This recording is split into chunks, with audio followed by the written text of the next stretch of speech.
लक्ष्मीमती की कथा। लक्ष्मीमती की कथा कथा जिन जगत बंधु का ज्ञान लोक और अलोक का प्रकाशित करने वाला है, जिनके ज्ञान द्वारा सब पदार्थ जाने जा सकते हैं, अपने हित के लिए उन जिनेंद्र भगवान को नमस्कार कर मान करने के संबंध की कथा लिखी जाती है। मगध देश के लक्ष्मी नाम के सुंदर गांव में एक सोमशर्मा ब्राह्मण रहता था। इसकी स्त्री का नाम लक्ष्मीमती था। लक्ष्मीमती सुंदरी थी। अवस्था इसकी जवान थी। इसमें सब गुण थे, पर दोष भी था। वह यह कि इसे अपनी जाति का बड़ा अभिमान था और यह सदा अपने को सिंगारनेस जाने में मस्त रहती थी।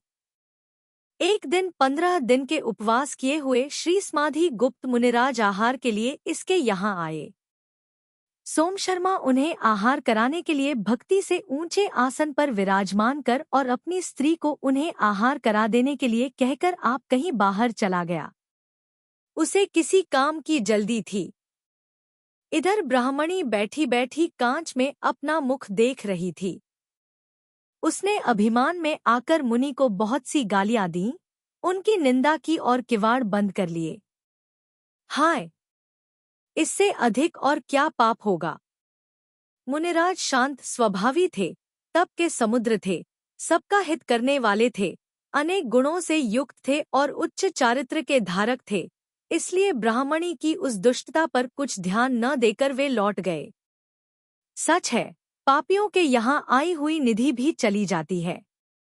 मुनि निंदा के पाप से लक्ष्मीमती के 7वें दिन कोढ़ निकल आया। उसकी दशा बिगड़ गई। सच है, साधु संतों की निंदा बुराई से कभी शांति नहीं मिलती। लक्ष्मीमती की बुरी हालत देखकर घर के लोगों ने उसे घर से बाहर कर दिया। यह कष्ट पर कष्ट उससे न सहा गया, सो वह आग में बैठकर जल मरी। उसकी मौत बड़े बुरे भावों से हुई। उस पाप से वह इसी गांव में एक धोबी के यहाँ गधी हुई।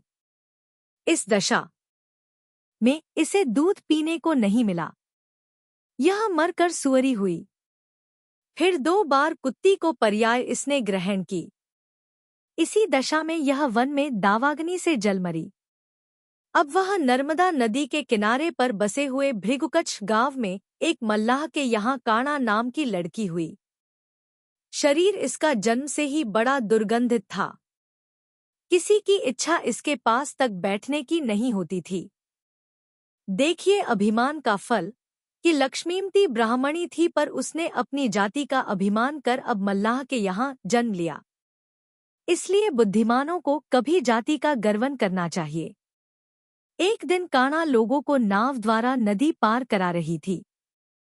इसने नदी किनारे पर तपस्या करते हुए उन्हीं मुनि को देखा जिनकी की लक्ष्मीमती की पर्याय में इसने निंदा की थी। उन ज्ञानी मुनि को नमस्कार कर इसने पूछा, प्रभो, मुझे याद आता है कि मैंने कहीं आपको देखा है। मुनि ने कहा, बच्ची, तू पूर्वजन्म में ब्राह्मणी थी। तेरा नाम लक्ष्मीमती था और सोमशर्मा तेरा भर्ता था। तूने अपने जाति के अभिमान में आकर मुनि निंदा की। उसके पाप से तेरे कोढ़ निकल आया।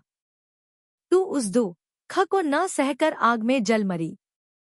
इस आत्महत्या के पाप से तुझे गधी, सुअरी और 2 बार कुत्ती होना पड़ा। कुत्ती के भव से मरकर तू इस मल्लाह के यहाँ पैदा हुई है। अपना पूर्व भव का हाल सुनकर काणा को जातिस्मरण ज्ञान हो गया। पूर्वजन्म की सब बातें उसे याद हो उठीं। वह मुनि को नमस्कार कर बड़े दुख के साथ बोली, प्रभो, मैं बड़ी पापिनी हूँ। मैंने साधु महात्माओं की बुराई कर बड़ा ही नीच काम किया है। मुनिराज, मेरी पाप से अब रक्षा करो, मुझे कुक्तियों में जाने से बचाओ। तब मुनि ने उसे धर्म का उपदेश दिया। काणा सुनकर बड़ी संतुष्ट हुई। उसे बहुत वैराग्य हुआ। वह वहीं मुनि के पास दीक्षा लेकर क्षुल्लिका हो गई।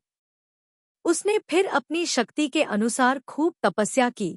अंत में शुभ भावों से मरकर वह स्वर्ग गई।